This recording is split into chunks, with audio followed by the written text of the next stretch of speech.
YouTube, what is up? We got a new side-by-side from Polaris. It is the Turbo S Velocity. I thought we'd talk about it real quick. I think it's pretty cool. It's giving everybody another option, something a little cheaper, but it's still a Turbo S, and it still has a lot of the really cool stuff, like all the meat and potatoes that you'd want in a side-by-side. So it's an exciting build. There's definitely some pros to this cheaper Turbo S, so I thought we'd go over it. Coming in at $25,399. I think that's a reasonable price.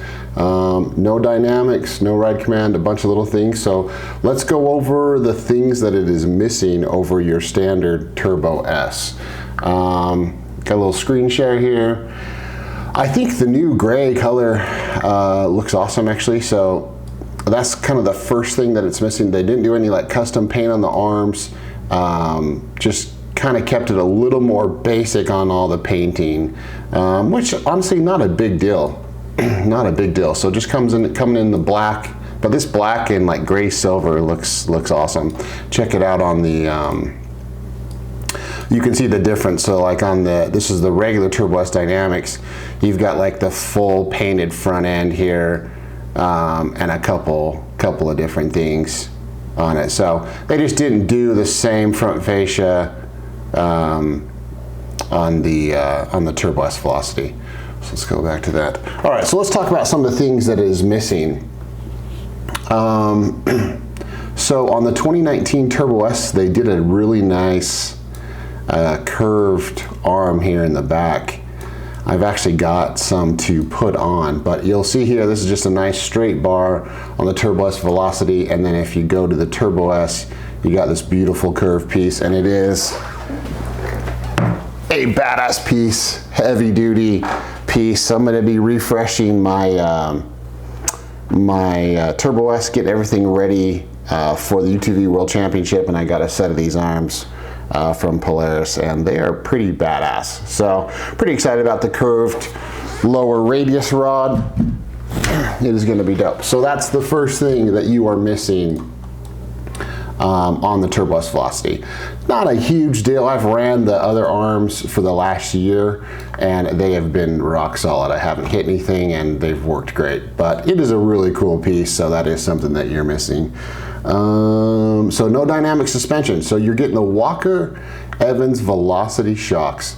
And you got 3.0s in the rear and 2.5s in the front. It's a good shock. When I was down at the Parker 250, I saw a lot of Turbo S's and they had this shock package. I'm sure that they're probably sponsored by Walker Evans, but I bet it's going to perform well. I love the dynamic suspension. It was definitely one of the things that kind of made the regular Turbo S, the Turbo S Dynamic, stick out to me.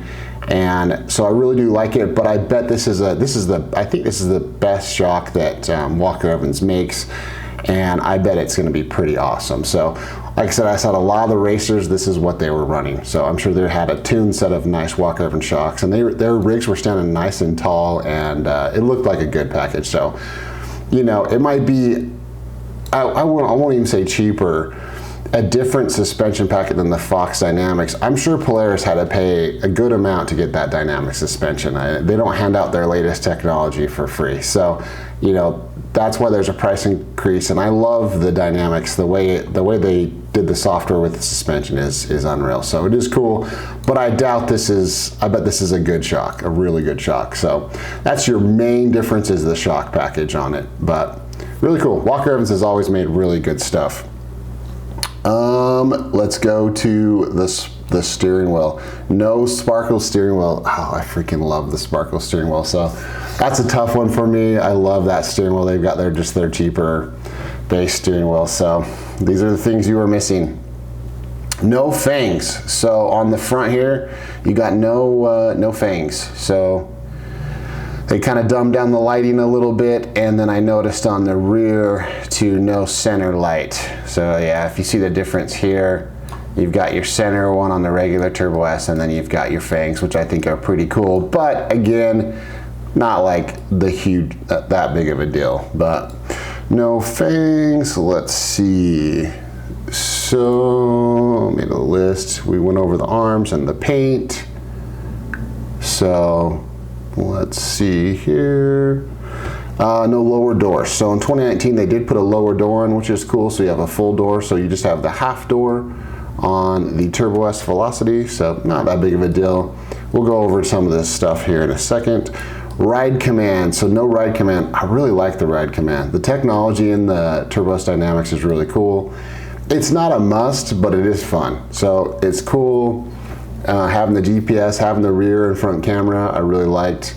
But again, it's not a must, it's just like a perk. So, but I do like the ride command. Aluminum roof, so yeah, no roof on this bad boy. So you're just getting kind of it looks like the same cage, but just no roof on it. So again, we'll go over this here in a bit.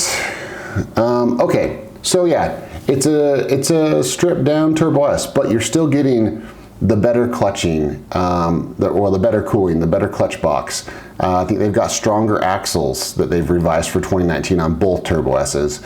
You've got that new diff. That diff has been bulletproof. So you're getting over an XP Turbo, you're getting a long travel Turbo S, you're getting the stronger arms, the better diff, the better drive lines, the stronger axles. Looks like they've updated their tune for 2019 and gave it a little more, even more assist in the 2019, 25% more steering assist.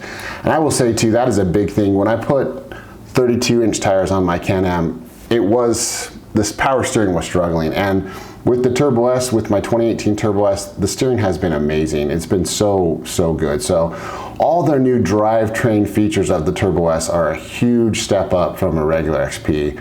And I guess this is like that middle ground. Maybe if you can't afford the full-on Turbo S, which I know is expensive, but you want something a little more than an XP Turbo, this is kind of cool. It gets you into a 72-inch machine. I love the 72-inch machines. I know it depends on where you ride, but man, there's no question, like the performance of a 72-inch like long travel machine is just, it's unreal. So something to think about. Okay, so this would be my plan with it. So if you can afford a Turbo S, but you want to, the Turbo S Dynamics, but you want to do something different, this gives you $3,000. I think this is probably a good spec to build a race car out of. I was going to say too, I've been so impressed. The stock wheel and tire on the Turbo S is like second to none. The ITP Coyote tire has been unreal. It's been good in the snow, good in the sand, good, like awesome in the desert. Like it's worn pretty good. It's a dang good tire. It's a tough tire. I would pre-run Baja with an ITP Coyote just right off the gate. So really good tire and wheel package. It's cool that this thing came with a 32 and it's just ran really well with the 32-inch tire. So what I was thinking is if I was going to get a Turbo S Velocity, I'd take that $3,000, I'd buy myself a set of nice metal doors. Like honestly, even if it comes with a full door, like a lot of people, you're going to want to put a cooler looking door on anyway. So I get a nice set of full metal doors. I'd grab like a Cageworks or a Cognito race cage, spend $1,500 there, get a badass race legal cage, maybe a couple light bars, maybe a set of PRP seats. So you've got a $3,000 head start on a build. And none of the things that they really took off are like critical. These shocks are still going to be money. So it's not going to be dynamics, but they're going to be pretty easy to tune and kind of get a nice set it and forget it spec on it. And this would be a great platform for like a race vehicle. And like I said, you got a $3,000 bonus check to kind of get it ready. So that'd be my thoughts with it. It's a middle model. It's giving you something in between an XP Turbo and a regular, Dynamics Turbo S. But I think it's cool. Nobody's going to be pissed about having more options. It's not like a full new release. I'm sure there's other stuff coming out this year. Who knows what? I'm guessing we got a couple things coming. I don't know if Polaris, I'm not sure what they've got in the pipe. I'm guessing that Can-Am's got something new coming probably later in the year. But yeah. So there it is, Turbo S Velocity, $3,000 cheaper. I don't think anybody's going to be disappointed with the walkover and shocks. It's not the same as Dynamics, but they're sweet. You still get 4-point harnesses. I like the new colors. Badass rig. It's a badass little rig. Yeah, I don't know. Let me know what you guys think of the turboless velocity. Would you go with a dynamics, or would you do a velocity and take that $3,000 and customize it the way, you know, the way that you wanted to? So I kind of like that. I kind of like that you get like a hardcore chassis and you have some money to make it yours. So anyways, guys, hopefully you enjoyed this video, and I will see you on the next one. Thanks.